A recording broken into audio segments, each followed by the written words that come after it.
Hello বন্ধুরা, প্রতিদিনের মতো আমি আজকেও বেরিয়ে পড়েছি মাঠে যাওয়ার উদ্দেশ্যে। মাঠে পৌঁছে দেখি কচু তোলা হয়ে গেছে। বাবা আর মা সকালেই মাঠে এসছে, মাঠে এসে কচুগুলো তুলেছে।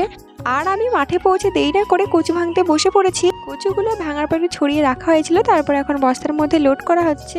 আমি আর বৌদি দুজন মিলে বস্তার মধ্যে কচুগুলো তুলছিলাম। কচুগুলো বস্তার মধ্যে তুলে নিয়ে এখন বস্তার মুখটা বেঁধে নেওয়া হচ্ছে।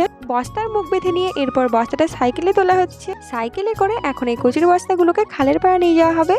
আমার ভাই সাইকেলে করে দুটো বস্তা নিয়ে যাওয়ার পর আরো দুটো বস্তা ছিল, তো সেই দুটো বস্তা এখন আমরা মাথায় করে নিয়ে যাচ্ছি। সব কচু খালের পাড়ে নিয়ে চলে এসেছি। এবার এই কচুগুলোকে বাছতে হবে। কচুর গায়ে শিকড় আর কিছু পরিমাণ মাটি লেগে থাকে, তো সেগুলো পরিষ্কার করে নিলে কচু বাছা হয়ে যাবে। আমরা কিছুক্ষণ রেস্ট নেওয়ার পরে এখন সবাই মিলে বসে পড়েছি কচু বাছতে। আমি, আমার ভাই, মা আর বৌদি চারজন মিলে আজকে আমরা কচু বাছছিলাম। সবাই মিলে আমরা এখন ঝটপট করে কচু বাছছি, কারণ এতগুলো কচু আমাদের আজকে সব বেচে শেষ করতে হবে।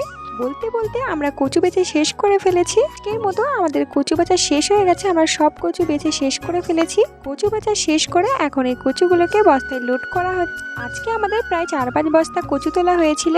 আমার মা আর বৌদি কচুগুলো বস্তায় লোড করছে।